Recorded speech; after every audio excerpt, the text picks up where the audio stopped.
Nancy त्यागी एक नाम नहीं है, एक उम्मीद है करोड़ों लड़कियों के लिए जो कुछ करना चाहती हैं।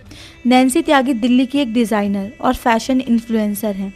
दरअसल एक छोटे से शहर की फैशन कंटेंट क्रिएटर ने 77th केन्स फिल्म फेस्टिवल में अपनी जगह बनाई, वो भी उस गाउन में जिसे उन्होंने खुद अपने हाथों से सिला। यूपी के बागपत गांव की 23 साल की fashion influencer Cannes film festival में अपने डेब्यू के मौके पर उन्होंने जो गुलाबी रंग का झालरदार गाउन पहना था, गाउन वो उन्होंने खुद सिला था। उस गाउन का ट्रेल बहुत लंबा था। इस खूबसूरत गाउन को बनाने में नैन्सी को 1 महीने से ज़्यादा का समय लगा। इस पिंक गाउन का वेट 20 किलो था।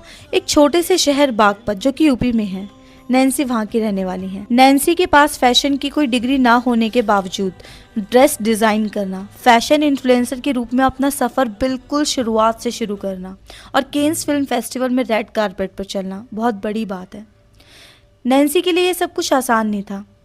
नैन्सी से एक इंटरव्यू में बात करने पर पता चला कि नैन्सी की मम्मी एक फैक्ट्री में काम करती थी जिसमें भारी मशीनें चलती थी। नैन्सी बताती है कि हर रोज़ सुनने को मिलता था कि किसी का मशीन में हाथ आ गया, तो ऐसी बातों से टेंशन होती थी, डर लगता था कि हमारे साथ ऐसा ना हो जाए, इसलिए उसने अपनी मम्मी को काम से हटवा दिया। नैन्सी यूपीएससी की तैयारी कर रही थी। नैन्सी के पिता नैन्सी को सपोर्ट नहीं करते थे, पर नैन्सी की माता नैन्सी को सपोर्ट करती थी। नैन्सी को यूपीएससी की तैयारी के लिए भी पैसे दिए थे, पर लॉकडाउन के कारण इंस्टीट्यूट बंद था और बस नैन्सी ने रिस्क लिया और सोचा क्यों ना इन पैसों से कैमरा खरीद लिया जाए। तो फिर क्या, बस नैन्सी ने इन पैसों से कैमरा खरीदा और वीडियोस बनाना शुरू कर दिया। पहले नैन्सी मीशो ऐप से कपड़े खरीदकर उनको पहनकर कंटेंट क्रिएट करती थी, लेकिन कुछ समय बाद नैन्सी ने खुद से कपड़े सिले और वीडियोस बनाना शुरू किया। साथ ही नैन्सी की मम्मी ने भी हिम्मत नहीं हारी और अपनी बेटी को केन्स तक लेकर गई।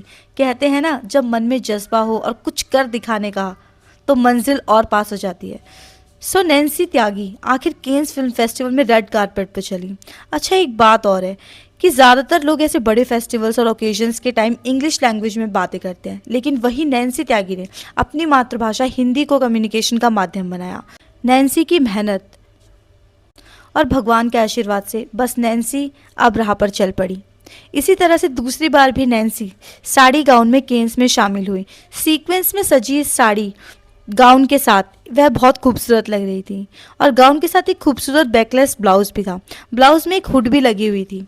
नैन्सी त्यागी आज सिर्फ एक नाम नहीं है, एक उम्मीद है सभी के लिए कि लिमिटेड साधनों के बावजूद भी अपने सपने को पंख दिए जा सकते हैं और अपने हिस्से का आसमान अपने नाम कर सकते हैं।